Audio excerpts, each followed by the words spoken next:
प्रभु प्रणाम जोरी जुग बानी।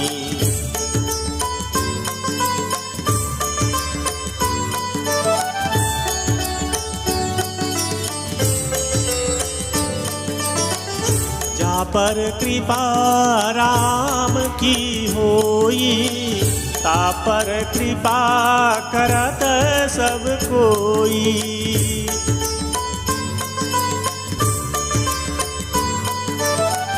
जा पर कृपा राम की होई, ता पर कृपा करत सब कोई।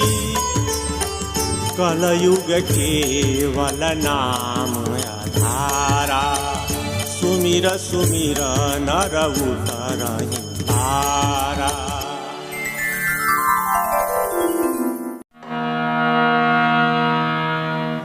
भगवान जय जय सीताराम।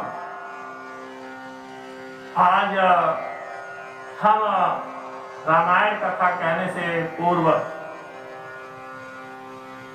एक आप सबके लिए निवेदन करना चाहूंगा, संदेश देना चाहूंगा।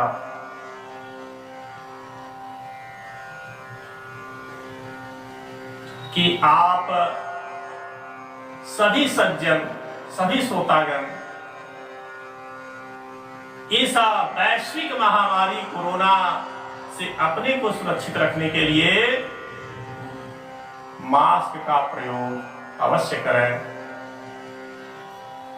हमेशा करें और सामाजिक दूरी का पालन करें, क्योंकि इस महामारी से बचने का बस सबसे सुंदर तरीका यही है,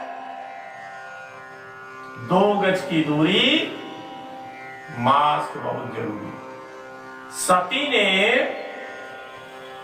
महाराज दक्ष के यज्ञ में अपनी शरीर का त्याग किया। त्याग करने के पश्चात राजा हिमांचल के वहां कन्या के रूप में अवतरित होती है, जन्म लेती है। कन्या के जन्म लेते ही वहां चारों तरफ मंगल ही मंगल होने लगता है। राजपाट से लेकर के प्रकृति वातावरण भी मंगलमय हो जाता है। राजा और रानी कन्या को पाकर के बहुत ही हर्षित होते हैं, बड़े प्रफुल्लित होते हैं। कन्या का पालन पोषण शुरू होता है। कुछ दिन इस तरह से दिन गुजरते हैं। जब यह बात नारद भगवान, महर्षि नारद के कानों में पड़ती है, फिर भ्रमण के लिए निकल पड़ते हैं।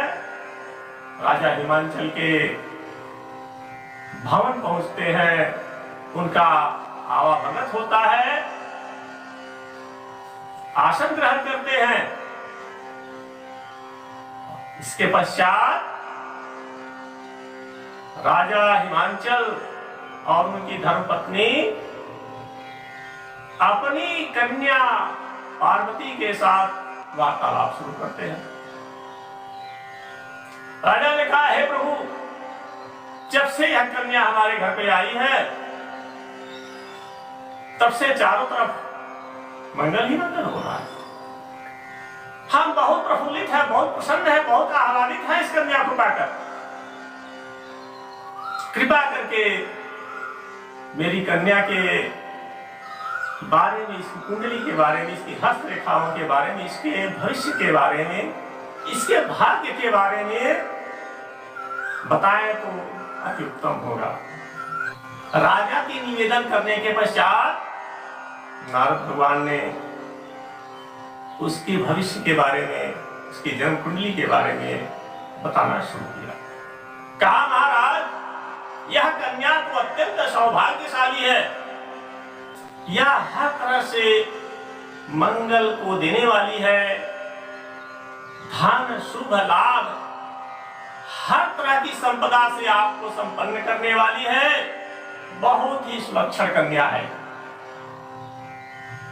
सारी आगे की बातें बताते हैं। इसी बीच महारानी मैना कन्या को लेकर के राजप्रसाद के अंदर चली जाती है, भवन के अंदर चली जाती है।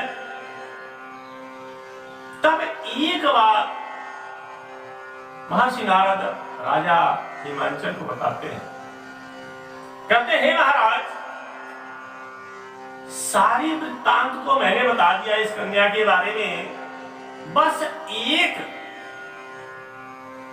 कुलक्षण हमें इसके हस्तरेखाओं में दिखाई देता है, बाकी तो सब शुभ लक्षण। ने कहा महर्षि वो कौन सा कुलक्षण है? महर्षि ने कहा इसकी हस्तरेखाएं बताती है, इसकी हस्तरेखाओं में लिखा है कि इसका विवाह एक ऐसे वर से होगी जो सांसारिक माया जाल से परे, पर्वत का वासी, नंगा भुजंगा धारण करने वाला, इस तीनों लोक में ऐसा जो वर होगा वही से प्राप्त होगा। इस बात को सुनकर राजा बड़े चिंतित हुए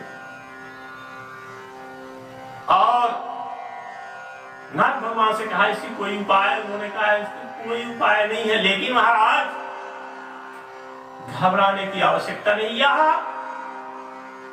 कुलक्षण सुलक्षण में बदलने वाला है, क्योंकि त्रिदेवों में देव, देवाधिदेव भगवान शंकर ही एक ऐसे वेश धारण करने वाले, रहने वाले, वास करने वाले हैं जिसके साथ आपकी कन्या का विवाह। इतना ही नहीं, भोले भगवान को प्राप्त करने के लिए आप अपनी कन्या से कहें कि उनकी तपस्या करें, उनको प्रसन्न करें, वर रूप में प्राप्त करें। भगवान नारद चले जाते हैं और राजा हिमांचल अपनी घर पत्नी रानी मैना से कहते हैं देखो नारद भगवान ने एक गोपनीय बात हमको बताया है, और वह बात क्या है? तुलसीदास ने दोहे के माध्यम से इसको लिखा है। क्या लिखा है?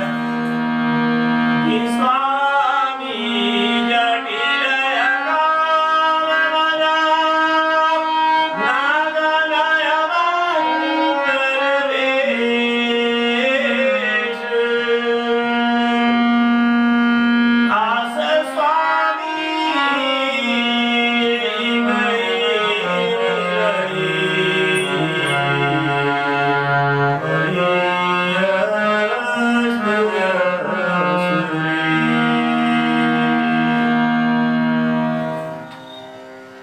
राजा बताते हैं कि हे देवी, इसके भाग्य में ऐसा ही लिखा हुआ है। अब यह जानकर के चूंकि ममतामयी मां होती है, अपने बच्चों के लिए जान देने के लिए भी तैयार होती है। रानी को बहुत दुख होता है, वो कहती है हे राम महाराज, अगर ऐसी बात है तो हमारी कन्या कुंवारी ही रह जाए, हम यह शादी मंजूर नहीं करेंगे। राजा बड़े विस्तार से समझाते हैं और मनाते हैं महारानी को। आगे कहते हैं कि अभी सारी बातें छोड़ो, उसके भाग्य में वही लिखा है, अब केवल जाकर के पार्वती पुत्री को भगवान शंकर की आराधना में, उनकी तपस्या में लीन रहने को कहा। सीने पर पत्थर रख करके भारी मन से महारानी जाती है कन्या के पास, उसके शयन कक्ष में, और कहने से संकोच करती है, लेकिन सती तो सती है, मां के मन की भावना को समझ लेती है और पहले ही बोल पड़ती है, हे मां। सती कहती है, हे मां, मैंने बहुत ही सुंदर सपना देखा है, आज मैं उसे आपको बताना चाहता हूं। मां ने कहा बोलो। सती ने कहा कि हमने एक ऐसा सुंदर सपना देखा है जिसमें भगवान नारद हमारे घर पे पधारे हुए हैं और मेरी शादी की चर्चा हो रही है। महर्षि नारद ने हमें बताया है कि भोले अर्भंगी त्रिनेत्रधारी देवादिदेव महादेव से मेरी शादी होने वाली है। मैं वर के रूप में उन्हें प्राप्त करने वाली हूं, लेकिन ऐसे मैं नहीं प्राप्त करूंगी। हमें उसके लिए उनकी आराधना, उनकी तपस्या करना पड़ेगा। अपने मन की बात बिना कहे रानी अपनी सुपुत्री के द्वारा ये सारा वृत्तांत जान लेती है और कहती है, हे पुत्री जैसी तुम्हारी इच्छा। सती तपस्या में लीन होने लगती है, सती तपस्या का आरंभ करती है। पहले धीरे धीरे अपने को अल्पाहार करती है, फिर निराहार भी रहने लगती है। सती अपने आप को अल्पाहार करती है, फिर निराहार होने लगती है, तपस्या में लीन है। तुलसीदास जी ने इसका बहुत सुंदर वर्णन किया। कैसे?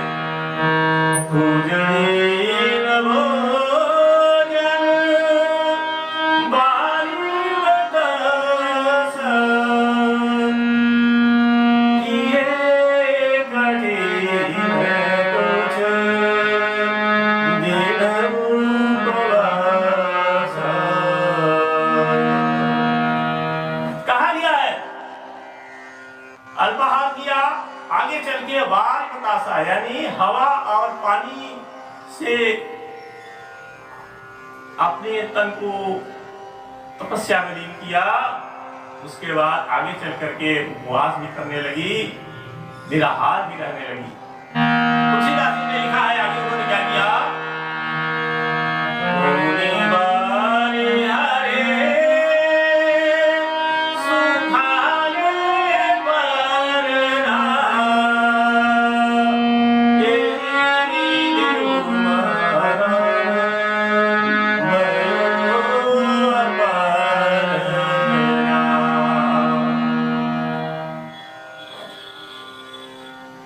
सती देवी पार्वती भगवान की तपस्या में लीन है, पूजा करती है। महादेव को बेल पत्र चढ़ाया जाता है, उससे पत्र चढ़ा करके उसकी पूजा करती है। एक स्थिति ऐसी आती है कि वो बेलपत्र सूखे हुए हैं, सूख जाते हैं। बहुत दिनों के बाद उन बेलपत्रों का आहार करके कुछ दिन तक रहती है, अंततः उसे भी त्याग देती है। और जब ऐसे सूखे पत्तों को भी त्याग करके निराहार रहने लगती है, तभी उनका एक नाम अपर्णा भी पड़ा है कि पत्ते भी न खाए, अपर्णा।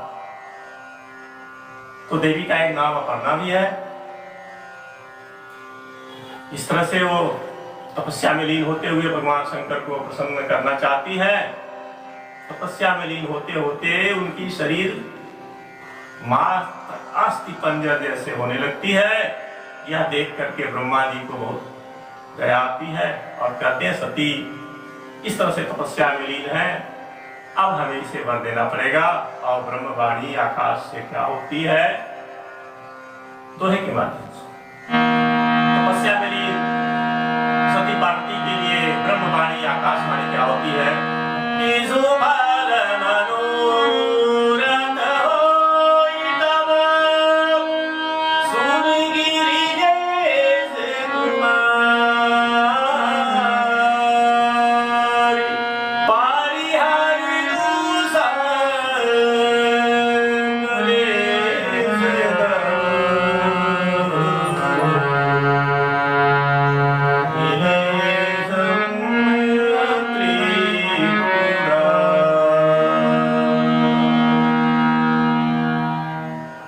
आकाशवाणी ब्रह्मवाणी होती है, यह सती अब आप अपनी तपस्या को त्याग दें, आपको भगवान शिव वर के रूप में अवश्य प्राप्त होंगे। और यहाँ पे सती अपना व्रत तोड़ती है, अपनी तपस्या तोड़ती है। अब ब्रह्मा जी ने वरदान तो दिया, लेकिन भोले शंकर के साथ जब सती का अलगाव हुआ, सती ने शरीर त्यागा, तो भोले शंकर किस दशा में थे? वह बैरागी हो गए। श्री राम का आराधना करने लगे, उनका भजन करने लगे, उसी में रमने लगे। लेकिन पुनः कैसे शादी के लिए, विवाह के लिए तैयार होते हैं, इस पर हम अगले कड़ी में, अगले भाग में चर्चा करेंगे। आज इसी के साथ हम अपने वाणी को विराम देते हैं। अगले भाग में पुनः हम मिलेंगे। तब तक के लिए जय श्री राम।